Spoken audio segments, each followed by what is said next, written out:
Mr. President, President Trump is expected to issue an executive order directing the Department of Interior to review all of our national monuments issued over the past 20 years to see whether those monuments should be reduced in size or repealed. Mr. President, it's clear to me that many of us know the value of our public lands, but I am questioning whether our president understands that trying to illegally roll back these national monuments are some of the most treasured lands in our country and is something we should not do. The short-sighted move is a pretext to attacking the designation of the Bears Ears National Monument in Utah. Sacred to 5 tribes, the Bears Ears Intertribal Coalition, and a breathtaking sight for all Americans who come to experience what is the unbelievable, unique beauty of the West. Whether they're there hiking or climbing or vacationing, it is a special place.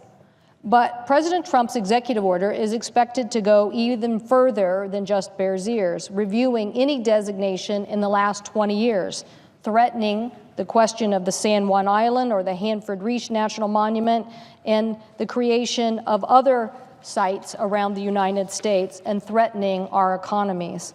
Time and time again, the Trump administration is pushing for policies that are harmful to our recreation economy, a disaster for our pristine places, and set a terrible precedent for future conservation efforts. The Antiquities Act is just one of our nation's successful conservation laws. It was signed into law in 1906 by President Theodore Roosevelt to designate Devil's Tower in Wyoming as our nation's first national monument. In 110 years since its enactment, the Antiquities Act has been a very useful tool by 16 different presidents, 8 Republicans, 8 Democrats, to designate more than 140 national monuments, including, as I mentioned, the San Juan Islands and Hanford Reach in the state of Washington. Nearly half of all our national parks, including the national icons such as the Grand Canyon or Olympic National Park, were first designated as national monuments under the Antiquities Act. So it is a very helpful tool to making sure we preserve these special places. I will note, too, Mr. President, that only 4% of all federal land in the 4% of all land in the United States is set aside this way for federal designation. So of all the entire country of the United States, we are asking that 4% of the land that are these unique special places be preserved for the American public and not turned over to special interests for oil and gas mining. I also think it's important to know that the Antiquities Act gives the president the authority to make sure that these monuments are designated, because from time to time, there are those who do not believe in these special places. I note that when the Grand Canyon was being considered, an editorial in that time period editorialized, quote, "The idea of protecting the Grand Canyon represents a fiendish and diabolical scheme." Now, I don't think that's what Americans think today about the Grand Canyon, nor do they think that it was something that hasn't enriched the lives of millions of Americans over the years or added to our economy and tourism. So I find it ironic that the same people think that the designation of Bears Ears is somehow a fiendish and diabolical scheme. Well, what I know is that the president is wrong to think he can use the Antiquities Act in reverse. In 1938, Attorney General's opinion was issued stating that the president did not have the authority to use it in reverse. So I think any attempt by the Trump administration to modify or revoke earlier national monuments proposals is without the legal authority to do so. But I also want to make sure that we're talking about how important and how special Bears Ears is. It is a monument of true significance. It encompasses 1.3 million acres of beautiful desert hills, mesas, sandstone canyons in southeastern Utah, and is home to some of the most spiritually significant lands of local tribes and the best rock climbing in the world. Bears Ears encompasses Native American archaeological sites dating back at least 13,000 years. And the area is covered in rock and petroglyphs and pictographs, cliff dwellings, and artifacts. So if nothing else, those special places should be preserved. But, as I said, it is also special to many of the early inhabitants of that area, the Ute tribe, the Navajo tribe, the Uintah tribe, the Hopi tribe, and the Zuni tribe. So they are important to these areas for ceremonial, hunting, and fishing issues. And Bears Ears also continues to be one of the richest paleontologic resources in our nation, with fossil records dating back thousands of years. So it is easy to see how important and why it's important that this special place was designated. In addition to its historical and cultural significance, Bears Ears is also a world-class recreation resource, visited by rock climbers all over the world. It's also visited by hunters and hikers and canyoneers and whitewater rafters and mountain bikers and an entire conservation community.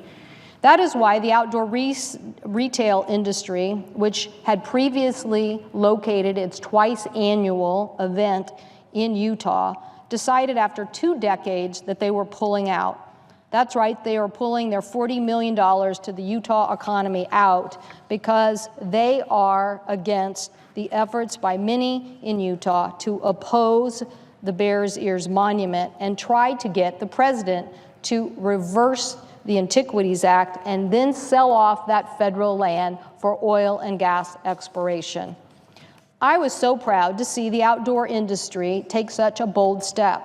Companies like REI, Patagonia, Black Diamond, Outdoor Research really made a big and bold statement. They decided that if a state was going to attack the very economy that was so important to their jobs in recreation, that they were going to do something about it. And so I agree when the Salt Lake Tribune editorial on Outdoor Retailer Show, quote, said, "Who we are and where we are headed, we need leaders with better appreciation of the magnificent gifts God has given everyone, not just people in Utah," end quote. So what's ironic and frankly a bit sad is that at the same time the Trump administration is waging war on public lands and fighting imaginary ones like the war on coal, we have new data on just what an economic engine the recreation industry is. Just today, the Outdoor Industry Association released a new report on the economic contributions of the recreation economy. Today, the recreation economy generates $887 billion in consumer spending every year. That's up more than $200 billion from $646 billion the last time the study was done a few years ago. So what does this tell us?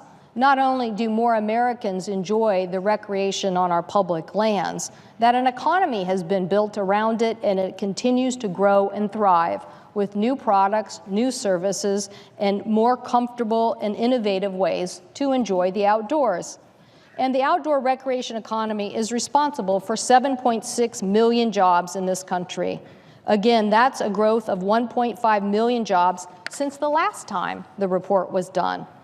And meanwhile, the Trump administration seems perfectly content to do the bidding of these coal and natural resource industries instead of focusing on these jobs and these recreational opportunities that are booming.